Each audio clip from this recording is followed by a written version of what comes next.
بسم الله الرحمن الرحيم نحمده ونصلي على رسوله الكريم أما بعد. So now we're moving on to the discussion regarding فعل and علامات الفعل. So we have our muqaddimah, we have kalima, we have ism, and now we're on to فعل. Correct? And then we can go on to the rest inshallah later on. We're right here now. فعل. So القسم الثاني الفعل. The second type of kalima is a فعل. وهو ما دل على معنى في نفسه مقترن بزمان. This already came in the wusta. So it shows a meaning and the meaning is attached to a time. عبد يعبد أعبد. So this has a time. عبد.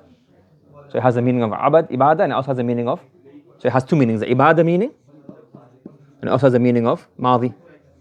So muqtadi means zaman. This is a muqtadi means zaman. Ya'budu, it shows the meaning of ibadah, and it also shows the meaning of what? Halan or mustaqbil. It's mushtarak in the two, meaning it's shared between two tenses. That's a zaman, and that's a ma'nan fi nafsihi. Fahim? Acha. Now let's understand this let's go into a bit more detail here. So when we have, this is in a hashia or it's somewhere in text. يشتمل الفعل على ثلاثة معاني. I may not be in my version because I updated this version. So a verb comprises of three aspects. What's it comprised of? Three aspects. What are these three aspects? Al-hadath. What's the hadath mean? This is the masdar meaning. Like for example, I gave you before. Let's say for example, I said abada. So one meaning of abada is a hadath, i.e. ibadah. So it shows the meaning of what? Ibadah.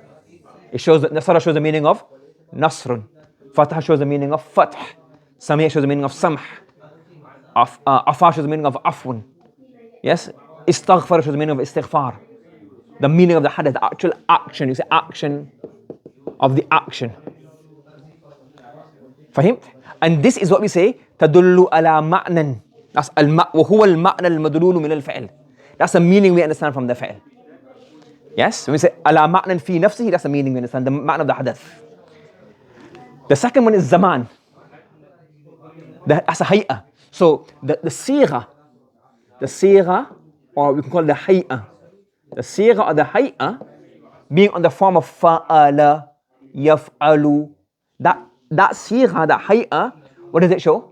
Tense. Do you understand? You find it? So abada and ya'budu both have which meaning? Both show the hadath meaning, which is what? Ibadah. Yes? But the hay'ah and the shakl, the form of abada, fa'ala, has the meaning of zaman, which is what? Madi. Yaf'alu has the meaning of hala mustaqbil. So the hay'ah and the sigha has another aspect. And the third thing that you find in the fa'il is that the fa'il is always linked to a fa'il. You never have a fa'il without a fa'il. Yes? Are you following? It always has a fa'il. So that's a third meaning inside. So the link to the fa'il. So the fa'il, for example, abadtu. So abadtu, tu is a fa'il, but the link to the fa'il is kind of understood. So some books have mentioned this. There's three aspects to this. Yes? Now based on this, let's go on a bit further. Let's understand something now. Everybody, yes? Is this clear to everybody? Is understood to everybody? Yeah? And I think, oh, no one never came in Sugra and Wusta, it's too complicated. But no, it's very easy, isn't it? You understand? It makes sense? Yeah. Acha. What we can say here now is similar to the top meaning. Al-fa'lu yatakawwanu min madda wa hay'a. And madda is the hadath, and the hay'a is the sigha. The sigha which shows the zaman. Right? What does madda mean? فَمَادَّةُ nasara. The verb nasara. What's the madda of nasara? Noon, sad, and ra. The huruf asli. The jidr. That's the madda. Do you understand? And hay'ah, the sigha. That's what? كَوْنُهُ عَلَى وَزْنِ فَعَلَ. So the word nasara has two meanings. Nasrun and fa'ala. Two things you understand from this. The madda of nasara and the wazn of fa'ala. Yes? Similar to the top meaning. Right? So for maddatuhu, the harf asli, it denotes the hadath, which is the ma'na of the masdar, which is the nasr. Understood? Acha. Wa hay'atuhu, meaning the sigha, tadullu ala anna an-nasra waqa'a fil madi. And this shows that the action took place in which tense? The past tense. So so far you understood? The reason we mention this is to tell you that فَمِنَ الْأَسْمَاءِ مِثْلَ تَبْعِيضِ أي بعض الأسماء. Some nouns يدل على الزمان بمادته لا بهيئته. Some nouns they have يدل على معنى في نفسه مقترنا بزمان, but not بهيئته but بمادته. What does that mean? Let me see. If you put a definition of a fi'l on this, what's the definition of a fi'l? تدل على معنى في نفسه. What does أمس denote? Yesterday. That's what? معنى في نفسه, isn't it? Or what's yesterday? Time, isn't it? Time has time, no? ماضي. So is that fi'l? You get it? So some asma show zaman بمادته, based on the alif, mim, sin. Is there sigha? Is the fa'lun sigha? Does fa'lun show madi? Like for example, give me a word in fa'lun. I can't think of a word in fa'lun, but any word in fa'lun pattern? Badlun. Fa'lun, badlun. Yes? Nawmun. That doesn't show past tense, does it? Yes, all of these words. Al-an, ghadan. So these have tense, but they don't. But that sigha doesn't show a tense. So for him, yes. So similarly, some asma show zaman. Yes. ولكن لم يوضع للزمان. Yes. Some asma وكذلك من الأسماء, some nouns show zaman, but it's not موضوع for zaman. It hasn't been coined to show zaman. The zaman is something that comes secondary, like asma'ul fa'il. For example, hati, bring, give me. It shows a mustaqbil meaning. Inni fa'ilun dhalik ghadan illa an yasha Allah. Fa'ilun, I will do it tomorrow inshallah. Maf'ul bihi huwa mansurun. Wa inna jundana lahumul mansurun. Let's say mansurun. Our army will be assisted. So these are also showing what? Fa'ilun, mansurun. These are showing what? Tense. But this sigha, fa'ilun and maf'ulun, have not been coined to show what? Tense. You see the problem here? This is why we have a definition, al-fa'lu ma yadullu ala ma'nan fi nafsihi muqtarin bi zamanin. But a more technical definition, some of them have put فَزَادَ بَعْضُهُمْ بَعْضُ النُّحَاةِ. Some of the nuhat, nahwiyun, have added into the definition of fa'al ma yadullu hay'atuhu wad'an ala ma'nan fi ala zamanin. Is that word whose hay'ah denotes time, and that time has been coined for time. So they put this additional word in. Ma yadullu hay'atuhu wad'an ala zaman. Fahimt?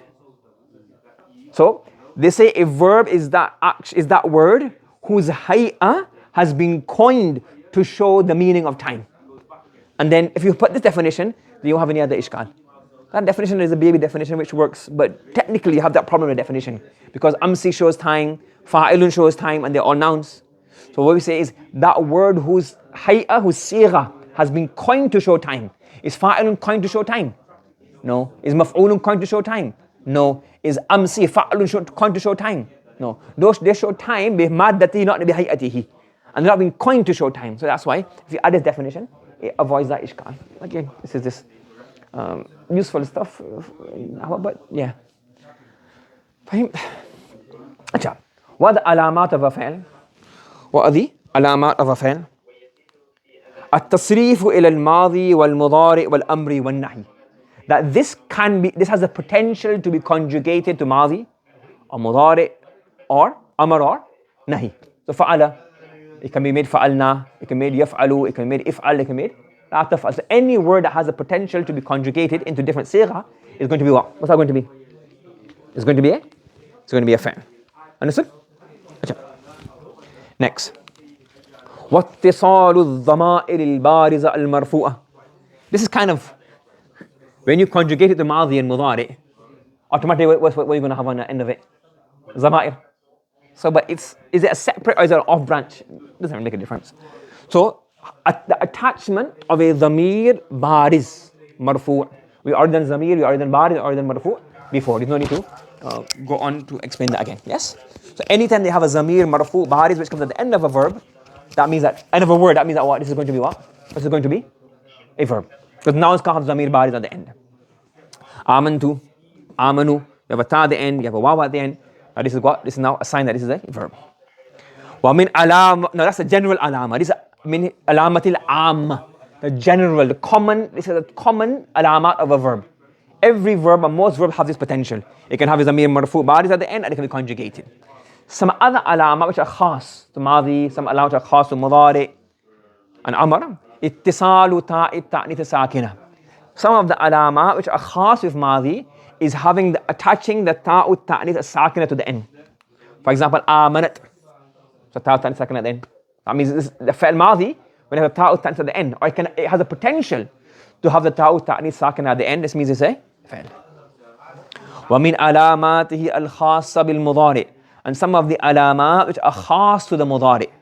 Some of the alamat which are khas to the mudari. That these are alamat of the mudari. Is lam. Lam only comes on a fi'lu.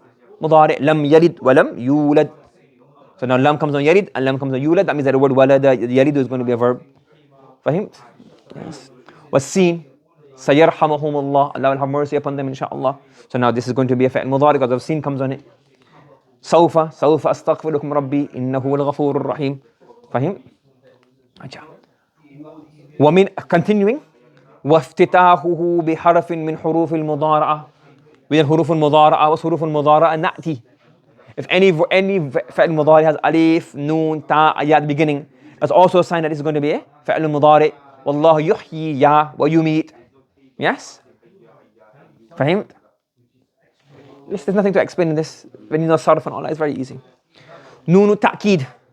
But both noon ta'keed. What are two noon ta'keed? Noon ta'keed. Thaqila, noon ta'keed. Khafifa. So la yushjananna. What did they say? They threatened Yusuf alayhi salatu wasalam. La yushjananna. He will most definitely be in prison. This is noon ta'keed what? Thaqila. He will most definitely be in prison. وَلَيَكُونَنْ مِنَ الصَّاغِرِينَ. This is noon ta'keed. Khafifa. But it's written instead of being written as layakunam. It's written as walayakunam min as-saghirin. So it's written as tanween. So the noon ta'keed khafifa, as far as I can recall, it only comes two places in the Quran. One is here, walayakunam min as-saghirin, and the second place it comes in the Quran is in Surah Alaq. Lanasfa'an bin nasiyah. So lanasfa'an, even there's written with tanween. Lanasfa'an. It's really what?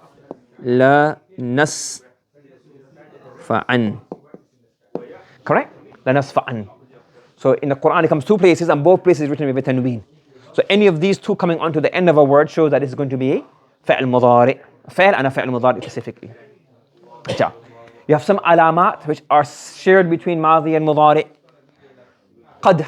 لقد سمع الله قول التي تجادلك في زوجها وتشتكي إلى الله. The word قد coming before something shows that this is what?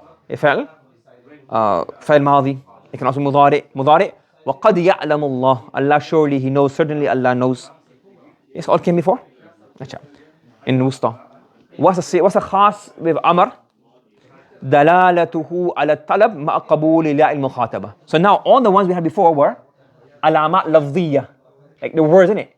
Ta, قد, seen, سوف, أتينا. But here, this is a ma'na. This is alamatun ma'nawiyya. It has a meaning. Does it denote talab? You're asking for something via that verb. Yes? For example, ijlis, isma', takallam. All of these are what? What all of these? Talab. Yes? You're asking for something. Please, I'm asking from you sama'. I'm asking from you qiyam. I'm asking from you julus. I'm asking from you kalam. But along with this, it has the potential to take ya'un mukhataba. Meaning it could come in the what? Mu'annas sigha. Why is he mentioned ya'un mukhataba? Because yes? For example, if it's amin, ismul fa'il. It doesn't have amini. If you're talking to a woman, well, amin means for Allah to accept. But let's say for example, it says sah means stay quiet. So that's talab, isn't it? But when it's amr, you can't conjugate it sahih. If you're talking to a woman, you want to say sahin. So sah means stay quiet. Sah. Bas, stop. You can't say sahih and make it mu'annas. That does not occur.